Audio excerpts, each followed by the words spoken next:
संध्या कितनी ज़्यादा इम्पोर्टेंट है। एक बार दरबार लगा हुआ था और गुरु गोबिंद सिंह सच्चे पातशाह जी विराजमान थे। काफ़ी सारे सिख गुरबाणी पढ़ रहे थे और कई सारे सिख सेवा कर रहे थे। गुरु महाराज सुन रहे थे। उसमें से एक सिख एक बाणी उचार रहा था जिसमें एक पंक्ति आई, करते की मित करता जाने कै जाने गुर सूरा। ये सुनते गुरु महाराज ने कुछ सिखों को बुलाया और उन्हें हुक्म किया कि जो वो वहाँ पर सिख बैठा है उसको एक छड़ी जाकर एक बारी मार के आओ। वो जो सिख है वो थोड़ा सा रो पड़ा। गुरु महाराज ने उन सिखों को ये भी हुक्म किया कि उस सिख को जिसे अभी छड़ी मारी है उसे यहाँ पर लेके आओ, पर मेरे पास मत बिठाना, मेरे से थोड़ा दूर बिठाना। ऐसा ही हुआ। जब वो सिख वहाँ पर आकर बैठा तो वो रोया। उसने कहा कि गुरु महाराज, गुरबाणी पढ़ने से तो बहुत बख्शिशें मिलती हैं, तो मेरे साथ आज ऐसा क्यों? जितने भी वहाँ पर सिख बैठे थे वो सब क्यूरियस थे, जानना चाहते थे कि ऐसा क्या हो गया कि गुरु महाराज ने ऐसा हुक्म दिया। तो गुरु महाराज ने वहाँ पर सबको बताया कि गुरबाणी मेरे अंग हैं। ये जो सिख गुरबाणी की वो जो एक पंक्ति पढ़ रहा था वो इस तरह से पढ़ रहा था, करते की मित करता जाने के जाने गुरसूरा। अब यहां पर आप देख सकते हो कि उस सिख ने कै की जगह के पढ़ा। इसका क्या मतलब हुआ? गुरु महाराज ने वहां पर सारे बैठे हुए सिखों को बताया कि इस एक गलती से उस पंक्ति के जो अर्थ हैं वो बिल्कुल ही बदल गए। जैसे कि करते की मित करता जाने, मतलब उस अकाल पुरख की एक्सटेंट, उस अकाल पुरख के बारे में अकाल पुरख को ही पता है। फिर कै जाने गुरसूरा या गुरु महाराज को। फिर उन्होंने ये बताया कि वो शब्द को कै की जगह के प्रोनाउंस करने से क्या अर्थ निकलते हैं कि उस अकाल पुरख की ग्रेटनेस अकाल पुरख ही जानते हैं, गुरु क्या ही जानता है। वहां पर खड़े सिखों ने गुरु महाराज से अरदास की, गुरु महाराज से बेनती की कि गुरु महाराज, हम अनजान हैं, हमें गुरबाणी की संध्या चाहिए। और इसी इतिहास से दमदमी टकसाल की शुरुआत हुई, जहां पर आज भी और रहती दुनिया तक लोगों को संध्या का ज्ञान और संध्या की एजुकेशन मिलती रहेगी।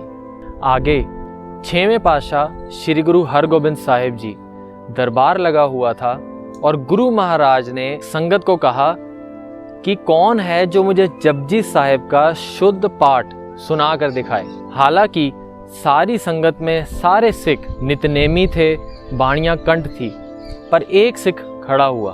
उनका नाम था भाई गोपाला। क्योंकि भाई गोपाला जी गुरबाणी सुनाने लगे थे तो गुरबाणी के अदब के लिए गुरु हरगोबिंद साहिब जी ने भाई गोपाला जी को खुद से ऊंचे स्थान पर बिठाया। भाई गोपाला जी उस जगह पर बैठे और उन्होंने जपजी साहिब का पाठ सुनाना शुरू किया। एक ओंकार सत नाम। गुरु हरगोबिंद साहिब जी ने सुनते ही सिर झुकाया।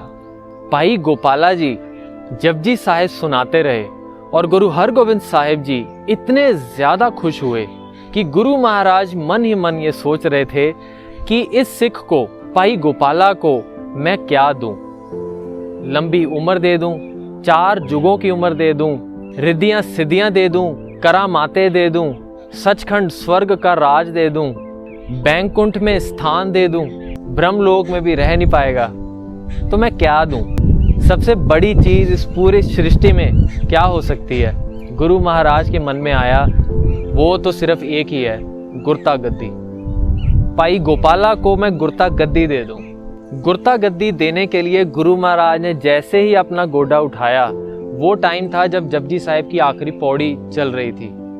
भाई गोपाला के मन में उस वक़्त एक फुरना आ गया कि गुरु महाराज के पास कुछ ही दिन पहले 1.25 लाख के 5 घोड़े आए हैं, जिसमें से एक गुरु महाराज के पास और 3 गुरु महाराज ने सिखों को दिए। भाई गोपाला के मन में ये आया कि काश वो 5वां घोड़ा मुझे मिल जाए। अब गुरु महाराज तो जान ही जान है। गुरु महाराज अपने स्थान पर विराजमान हुए और गुरु महाराज ने वो 5वां घोड़ा सिखों को कह के मंगवाया। गुरु महाराज ने कहा, भाई गोपाला 1.25 लाख का घोड़ा चाहिए। गुरु महाराज ने वो 1.25 लाख का घोड़ा भाई गोपाला जी को दिया और उसके ऊपर गुरु महाराज ने सिखों को हुक्म किया कि इसके ऊपर 1.25 लाख की सुनहरी काठी भी रखी जाए और साथ में गुरु महाराज ने एक पोटली भर के सोने की मोहरें भी भाई गोपाला जी को दी। और इतना ही नहीं, गुरु महाराज ने कहा, भाई गोपाला जी, आपको जिंदगी में कभी भी जमदूत लेने नहीं आ सकते, आप पर वो बख्शिश कर दी है। और इतना ही नहीं गुरु प्यारेओ, गुरु महाराज ने कहा कि भाई गोपाला, जिस कुल में आप पैदा हुए हो वो पूरी की पूरी कुल हमने सचखंड भेज दी है। संध्या एक बहुत ही इंपॉर्टेंट टॉपिक है गुरु प्यारेओ, जिसे हम इग्नोर कर देते हैं। अगर हमें गुरु की खुशी चाहिए, उनकी बख्शिश चाहिए, उनकी कृपा चाहिए, तो हमें संध्या पर ध्यान देना पड़ेगा।